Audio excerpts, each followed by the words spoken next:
जटाटवीगलज्जल प्रवाह पावितत्सले गलेवलम्ब्य लम्बिताम्बुजङ्गतुङ्गमालिकां डमड्डमड्डमड्डमनिनादवड्डमर्वयं चकार चण्डताण्डवं तनोतु नः शिवा शिवं। जटाकटाः सम्भ्रमा भ्रमान्यलिम्प निर्झरे विलोलवीचि वल्लरे विराजमानमूर्धनि धगद्धगद्धगज्ज्वलल्ललाटपट्टपावके किशोरचन्द्रशेखरे रतिः प्रतिक्षणं मम। जटाटवीगलज्जल प्रवाह पावितत्सले गलेवलम्ब्य लम्बिताम्बुजङ्गतुङ्गमालिकाम्।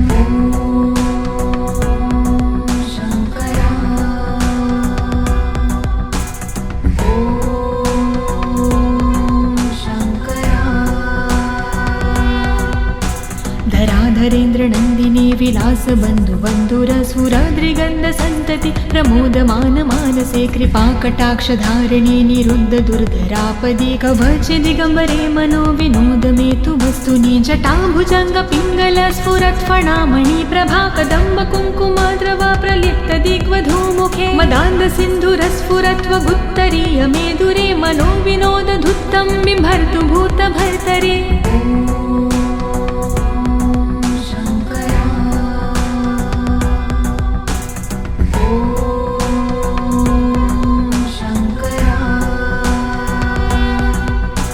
सहस्रलोचन प्रभृत्य शेषलेख शेखर प्रसून धूलिधोरणि विधूसराङ्घ्रिपीठभुजङ्गराजमालया निबद्धजाटजूटकः श्रिये चिराय जायता चकोरबन्धुशेखर। ललाटचत्वरज्ज्वल धनञ्जय स्फुरिगभानिपीतपञ्चसायकं निमन्निलिम्बनायम सुधामयूखलेखया विराजमान शेखरं महाकपालि सम्पदे शिरोजलायमस्तु नः।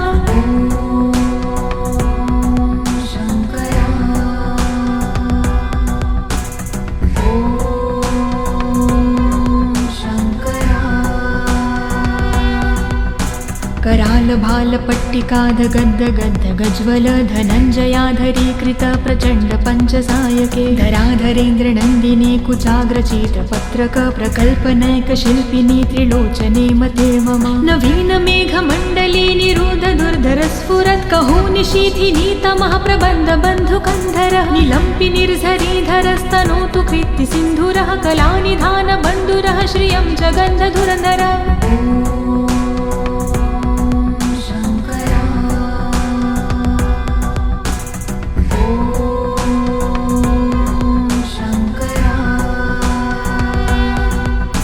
प्रफुल्लनीलपङ्कज प्रपञ्चकालिमच्छटा विडम्बिकण्ठकन्धरारुचि प्रबन्धकन्धरं स्मरच्छिदं पुरच्छिदं भवच्छिदं मखज्जिदं गजच्छिदान्दकच्छिदं तमन्तकच्छिदं भजे। अगर्व सर्वमङ्गला कलाकदम्ब मञ्जिरी रसप्रवाह माधुरी विजृम्भणा मधुव्रतं स्मरान्तकं पुरातकं भावन्तकं मखातकं गजान्तकान्धकान्तकं तमन्तकान्तकं भजे।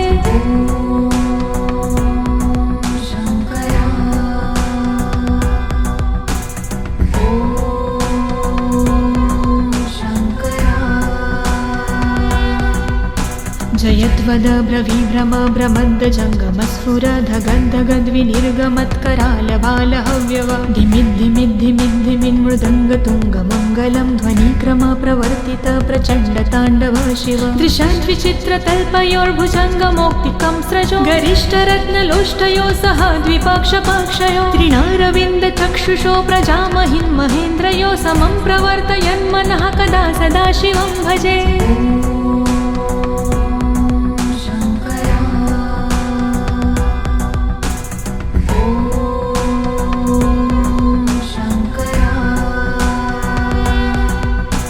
कदा निलिम्प निर्झरी निकूजकोटरे वसन् विमुक्तदुर्मती सदा शिरस्तमञ्जली वहन् विमुक्तलोललोचनोललामभाललग्नकः शिवेति मन्त्रमुच्चरन् कदा सुखी भवाम्यहं। निलिम्पनाथ नागरी कदम्बमौलमल्लिका निगुम्बनिर्भरक्षणं धूष्णिका मनोहरः तनोतु नो मनोमुदं विनोदिनी महानिशं परिश्रया परं पदं तदङ्गजद्विषाचयः। शङ्करा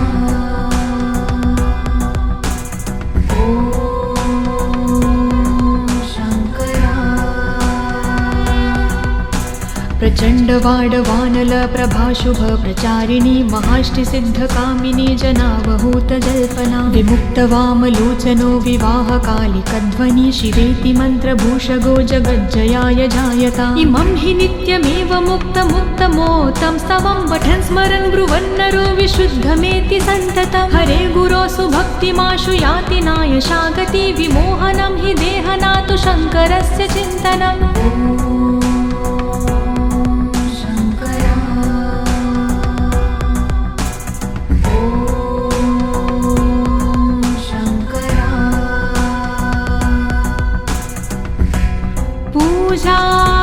पूजावसान समये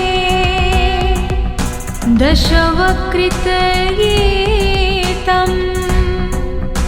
यः शम्भो पूजन्मिदं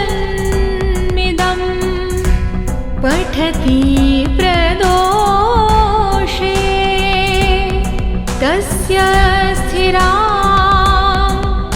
रथगजेन्द्र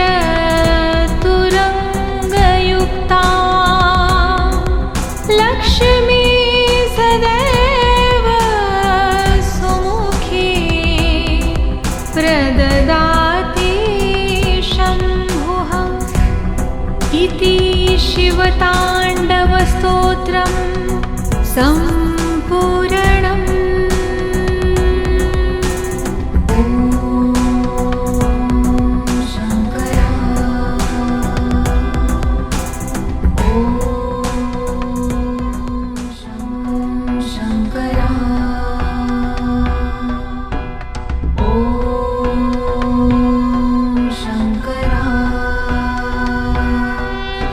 जटाटवीगलज्जल प्रवाह पावितत्सले गलेवलम्ब्यलम्बिताम्बुजङ्गतुङ्गमालिकां डमड्डमड्डमड्डमनिनादवड्डमर्वयं चकार चण्डताण्डवं तनोतु नः शिवा शिवं जटाकटाः सम्भ्रमा भ्रमान्यलिम्प निर्झरि विलोलवीचि वल्लरे विराजमानमूर्धनि धगन्धगन्धगज्ज्वलल्ललाटपट्टपावके किशोरचन्द्रशेखरे रतिः प्रतिक्षणं मम जटाटवीगलज्जल प्रवाह पावितत्सले गलेवलम्ब्यलम्बिताम्बुजङ्गतुङ्गमालिकाम्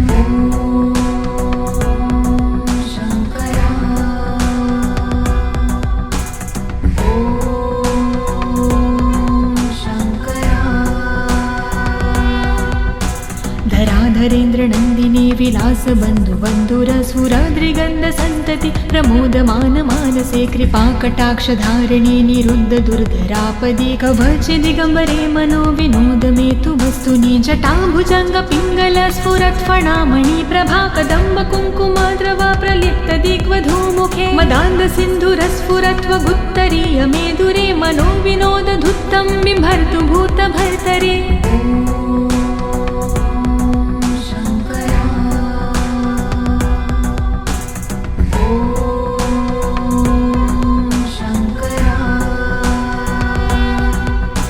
सहस्रलोचन प्रभृत्य शेषलेख शेखर प्रसून धूलिधोरणि विधूसराङ्घ्रिपीठ भुजङ्गराजमालया निबद्ध जाटजूटकः श्रिये चिराय जायता चकोरबन्धुशेखर ललाट चत्वरज्वल धनञ्जय स्फुरिगभानिपीत पञ्चसायकं निमन्निलिम्बनायम सुधामयूखलेखया विराजमान शेखरं महाकपालि सम्पदे शिरोजलायमस्तु नः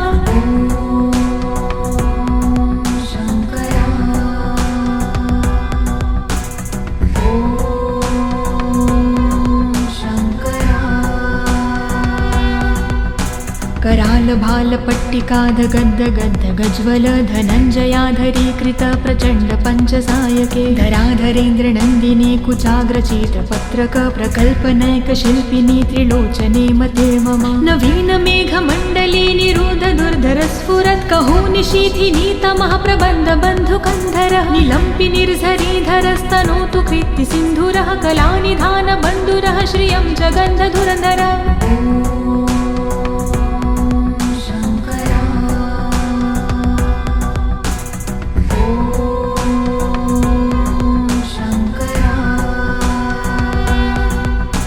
प्रफुल्ल नील पंकज प्रपंच काली मच्छटा विडम्बि कंठ कंधरा रुचि प्रबंध कंधरं स्मरत् जगच्चिदं पुरच्चिदं भवच्चिदं मखज्जिदं गजच्चिदान्दकच्चिदं तमन्तकच्चिदं भजे अगर्व सर्वमङ्गला कलाकदम्ब मञ्जिरी रसप्रवाह माधुरी विजृम्भणा मधुव्रतं स्मरान्तकं पुरातकं भावन्तकं मखातकं गजान्तकान्धकान्तकं तमन्तकान्तकं भजे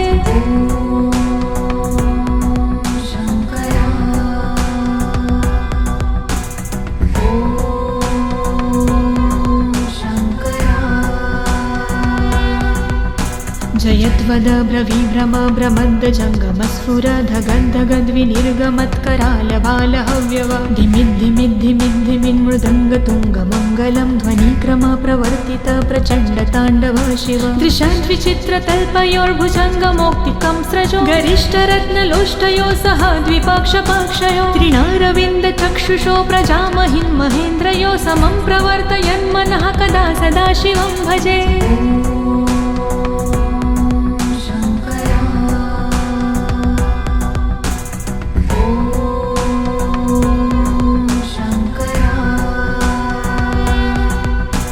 कदा निलिम्प निर्जरी निकूजकोटरे वसन् विमुक्तदुर्मती सदा शिरसमञ्जली वहन् विमुक्तलोललोचनो ललामभाललग्नकः शिवेति मन्त्रमुच्चरन् कदा सुखी भवाम्यहं निलिम्पनाथ नागरी कदम्बमौलमल्लिका निगुम्बनिर्भरक्षलं धूष्णिका मनोहरः तनोतु नो मनोमुदं विनोदिनी महानिशं परिश्रया परं पदं तदङ्गजद्विषाचयः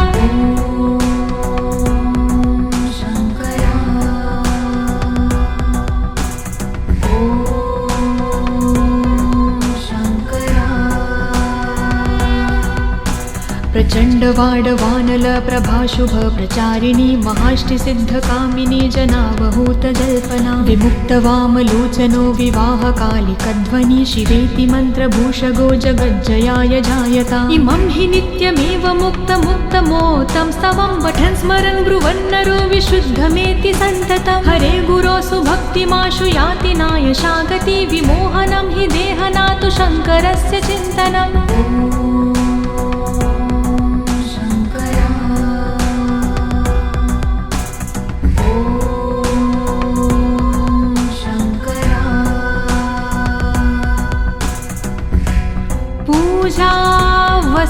पूजावसानसमये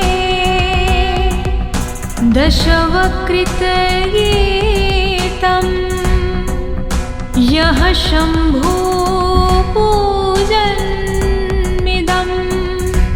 पठति प्रदोषे तस्य स्थिरा रथगजेन्द्र